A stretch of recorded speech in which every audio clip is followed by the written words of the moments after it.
আনিসুল হক ও Salman F Rahman গ্রেফতার। সাবেক আইনমন্ত্রী আনিসুল হক ও শেখ হাসিনার সাবেক উপদেষ্টা সালমান এফ রহমানকে গ্রেফতার করেছে পুলিশ।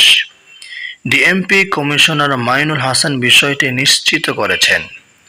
আজ মঙ্গলবার 13 আগস্ট সন্ধ্যা 7টার দিকে ঢাকার কমিশনার মাইনুল হাসান জানান, গোপন তথ্যের ভিত্তিতে নৌপথে পলায়নরত অবস্থায় রাজধানী ঢাকার সদরঘাট এলাকা হতে সালমান এফ রহমান ও সাবেক আইনমন্ত্রী আনিসুল হককে নিউ মার্কেট থানায় রুজুকৃত মামলায় গ্রেফতার করেছে পুলিশ।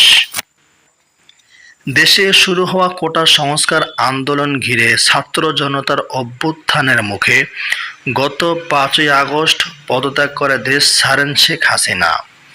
এর পরপরে শেখ হাসিনা সরকারের মন্ত্রী ও আওয়ামী লীগের অন্যান্য নেতারা আড়ালে চলে যান।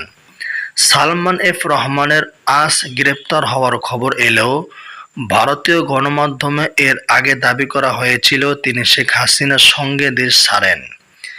দেশে বৈষম্য বিরোধী কোটা সংস্কার আন্দোলন ঘিরে 5 শতাধিক প্রাণহানির ঘটনায় ভারতে পালিয়ে যাওয়া সাবেক প্রধানমন্ত্রী শেখ হাসিনার বিরুদ্ধে আজ একটি হত্যা মামলাও দায়ের হয়েছে। এই মামলায় শেখ হাসিনা ছাড়াও ওই মামলায় সাবেক পরিবহন ও সেতুমন্ত্রী ওবায়দুল কাদের সহ 7 জনকে আসামি করা হয়েছে।